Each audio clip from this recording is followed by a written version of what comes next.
Alright, so I'm going to be finishing this up here. What I decided to do is just to digitally paint the end of the caricature, sort of in a manner that I've been doing commissions for Frank Caliendo, the comedian.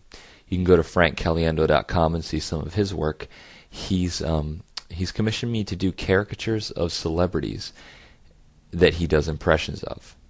He's a great impressionist comedian, and you may recognize him from Mad TV or maybe some stand-up on Comedy Central, but he does a great John Madden and other celebrity impressions. So he wanted his website to be built around these caricatures of the celebrities he does impressions of. And what I'm doing now is just, I painted this in one session, and I'm now recording a voiceover separate from it, because this is playing at about 4 times the speed. You can see it's going really fast. I don't even know if you can see the cursor or not yet, but you'll see it building slowly as I go. I'm adding details in the gums, in the teeth, some subtle shading and texture here and there, and basically what I'm doing is I'm picking colors that already exist, and I'm using them, like I talked about earlier, as a relative palette. I'm taking areas that I have already established, and if I see an area that I think I want a little more saturated, I'll select that color that's there in that area, and then I'll adjust it to be a little more saturated. This is something that you can't always do when you're painting traditionally, but when you're painting digitally, you have that advantage. And like I've said before, I used to be really against that, but then I started realizing that this is just another tool, and if I don't keep up with this, I'm just going to be falling behind. So while this isn't the greatest caricature of Tom Cruise, I feel like I'm getting a good likeness, and it's pretty fun going over some techniques here. It reminds me of when I first started painting digitally. The very first one I did was of Bill Murray as this character Steve Zissou from this movie The Life Aquatic. I believe it's a Wes Anderson film. I thought that movie was hilarious. The first time I saw it in the theater with some friends, and I didn't think it was that great. I don't know why, but it seemed a little slow. But when I later saw it on DVD, I was drawn to it. Something about it made me want to buy it, so I bought it, and I watched it again. I gave it another shot, and I really did genuinely like it after that. Because I started to realize that he does something that a lot of artists do. He really is an artist, Wes Anderson, in the way he creates his environments and his worlds. He establishes a color palette and a color theme throughout every single movie that he does, and he stays true to that throughout the entire movie to a T, to degrees that you don't even realize necessarily. But you'll notice that in A Life Aquatic, he has sort of this golden yellow color. Sometimes it varies between golden yellow and a pale yellow, but it's definitely a yellow theme. There's subtle hints of blue going on in the palette. Every now and then you'll see a stark spot of green, and green seems to represent something pretty pure or very strong and natural. And then there's, of course, the bright red, like in their ski caps, that orangey red color. And that, I think, has to do with each character defining someone who's strong, or even comedic elements of it. Now, I haven't gone back and watched his other movie, The Royal Tenenbaums, yet, but he's definitely got a color theme going on there. I noticed a pale green and even like a magenta pink, like a pale magenta color. You'll notice it in the suit that the main actor wears. I forget his name. He plays the father in the film, Gene Hackman. His suit, he wears this magenta color. And I think the box of the movie is even pink. I'll have to pick that one up. I'm really excited about his new movie.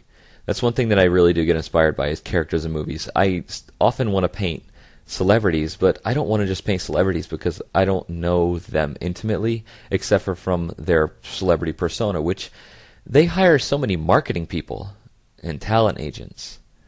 So you don't know what they're really about. It's hard to tell where their professional personality ends and where their real personality begins.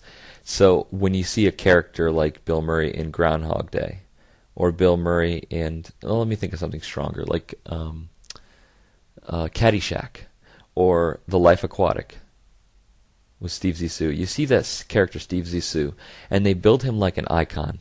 They put him in certain clothes. They put him in a certain hat.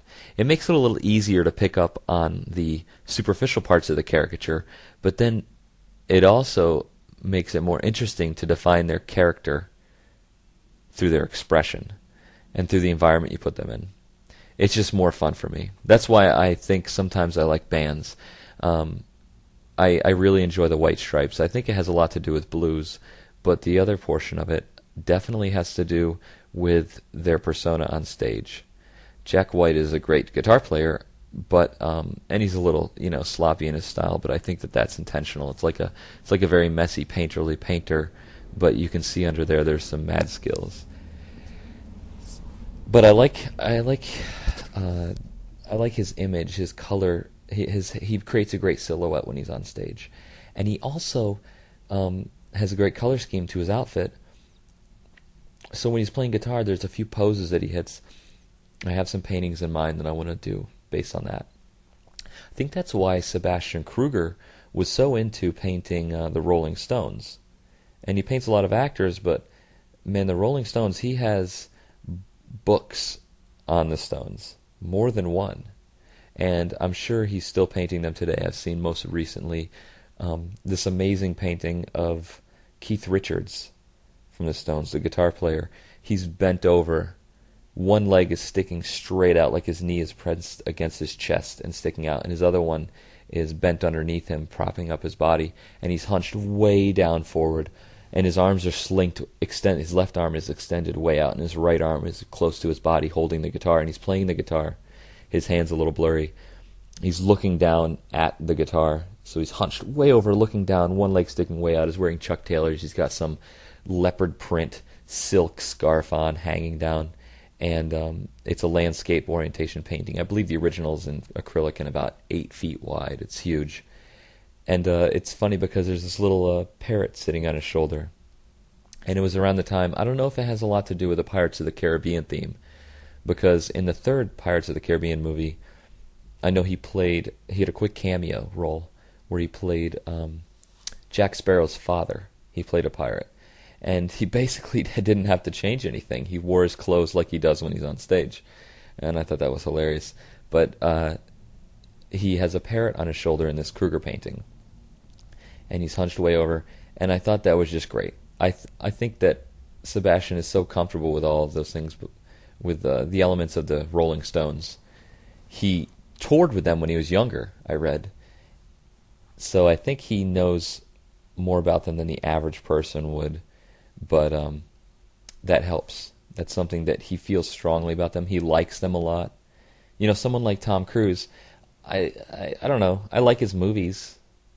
I can't say that I'm excited about him as a person, because number one, I don't know him, and number two, everything I do here is just so skewed by tabloids and by the media. There's, his whole Scientology thing and how he acts in public. It's kind of weird. Assuming he knows the history of psychology. He may know the history of psychology. I don't know. Maybe he has studied it just as much as any professor who's teaching it at Harvard or Yale. But I don't know this for a fact, so it's hard for me to get excited about him. But what I can get excited about is interesting characters. That's why I think some characters like the Coen brother films, you look at The Big Lebowski, there's so many strong characters in that movie, and they're so eccentric. I think sometimes when you caricature human beings or take a personality that you've established and exaggerate it, much like a Coen brothers film, in Oh Brother, Where Art Thou, in the Hudsucker Proxy, check out a bunch of Coen brother films. Every character is a caricature. It's so far removed from what you think a person could really be like. But then again, some things are too wild, you just can't make them up. And I just think that's great. So it looks like I'm closing in on the end of this painting. I'll probably be done in a minute or so here. Just storing up the details. I'm finishing up the background, smoothing it out, and taking care of some of the areas in the hair. The hair is fun to paint. That's, I think, one of the most difficult parts. But pretty much, I'm finishing it up here. This is Joe Bluhm. Check out JoeBluhm.com, rejectsthebook.com.